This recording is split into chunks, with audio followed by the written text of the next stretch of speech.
Dans cette vidéo, je vais vous montrer qu'une poulie, on peut voir ça comme étant un levier. En principe, vraiment, une poulie, c'est une machine simple qui est classifiée sous la catégorie des leviers. Et vous allez voir pourquoi. Alors, je vais commencer à tracer un exemple. On va regarder quelques exemples. Alors ici, j'ai un plafond. OK? Alors, d'habitude, on symbolise un plafond comme ceci. Alors, c'est juste une surface rigide. Et à ça, je vais attacher notre levier comme ceci. OK? Alors, ça, c'est juste un bout de bois ou quelque chose qui tient notre poulie ici. OK? Et là-dessus, nous avons notre corde. OK? Qui est comme ça et qui redescend. Bon, alors ici, nous avons une masse qu'on soulève. Alors ici, bien sûr, nous avons la force de résistance et on tire sur la corde dans cette direction-là. Alors ici, nous avons une force motrice. OK. Bien, ici, je veux vous constater qu'il s'agit vraiment d'un levier. On va s'approcher à la poulie ici et je vais tracer un levier. On va tracer, disons, en rouge. Alors, voici. OK. Est-ce que vous remarquez ici est-ce que vous voyez ici qu'il y a comme un genre d'appui? Il y a un centre d'appui. Et oui, le centre d'appui est ici. C'est l'endroit où le levier ne bouge pas. Le levier s'appuie sur le cercle que je viens juste d'indiquer. OK? Et à droite ici, nous avons la force de résistance. Et à gauche ici, nous avons la force motrice. Remarquez ici, très important, que la distance ici, là, ça c'est la distance de résistance, est la même que la distance motrice. OK? Parce qu'on parle d'une roue et le rayon demeure le même tout autour de cette poulie. Alors, dm et dr sont égaux. Alors, remarquez que l'avantage mécanique ici, là, encore une fois, c'est la dm sur dr et elles sont les mêmes, ces deux quantités-là. Alors, quand on divise les deux mêmes quantités, bien sûr, nous obtenons une réponse de 1.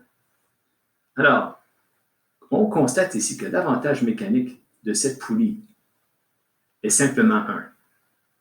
Ça veut dire que tu n'augmentes pas ta force en utilisant cette simple poulie. Cette poulie sert seulement de guide. Elle ne donne pas un avantage mécanique.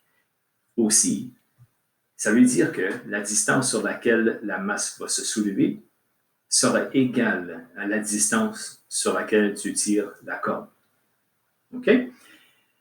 On remarque ici que cette poulie ne bouge pas de haut en bas. La poulie ne bouge pas. Et ça, c'est un indice important qui montre le fait un indice important vers le fait qu'on n'a pas d'avantage mécanique. Ou plutôt que l'avantage mécanique est égal à 1. Alors, aucune augmentation de force, aucun effet sur les déplacements.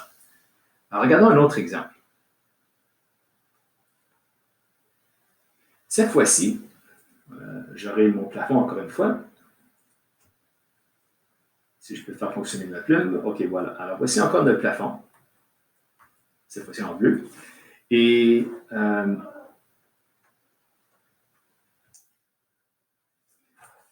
cette fois-ci, maintenant, nous allons avoir une poulie qui peut bouger. OK? Alors, on va la mettre en bas ici.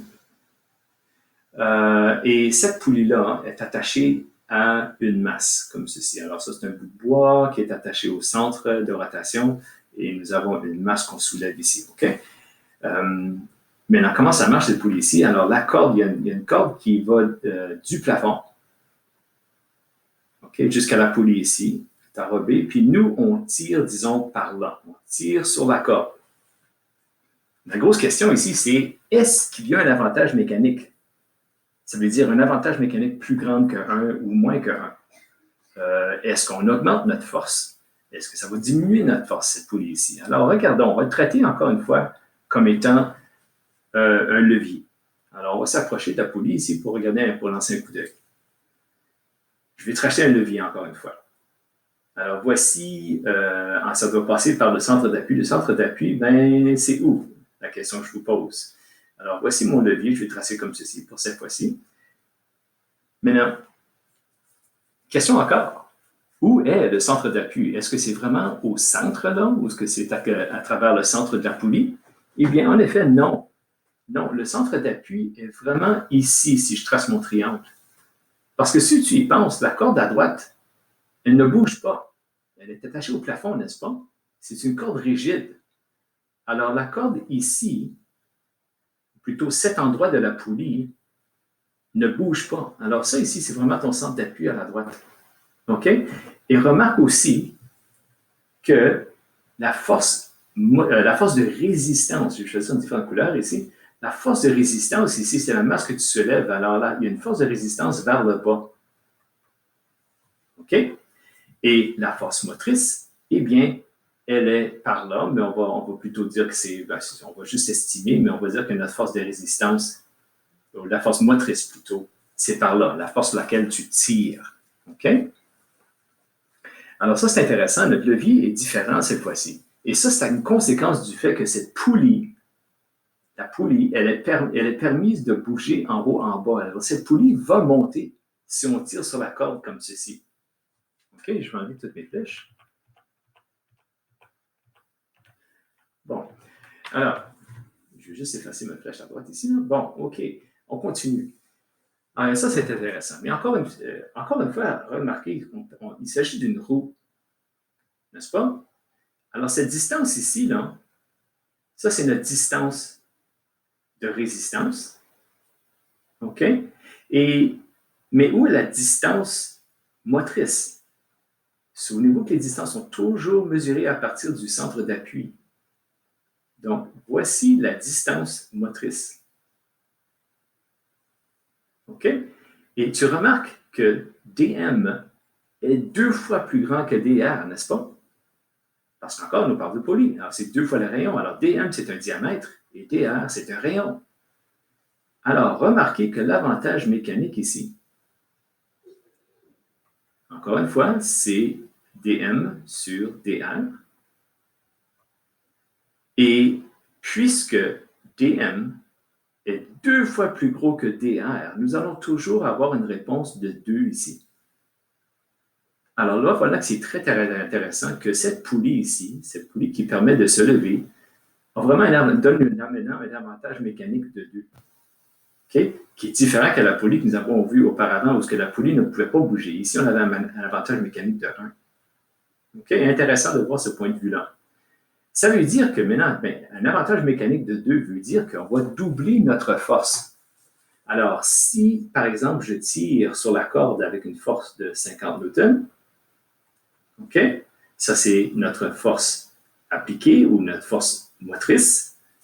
Eh bien, ça nous permet de lever une force, de tirer sur une force ici, cette masse qu'on soulève, pèse vraiment 100 newtons. 2 fois plus grande. OK? Mais encore, faisons retour au mouvement.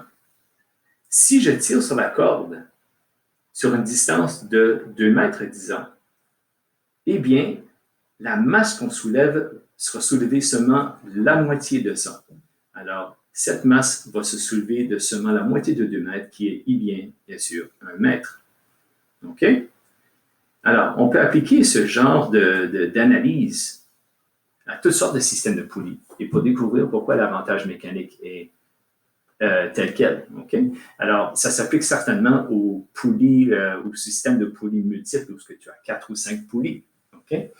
Pour avoir un très grand avantage mécanique. Alors, il y a plusieurs exemples sur YouTube que vous allez voir. Alors, merci, j'espère que ça clarifie un peu sur les poulies.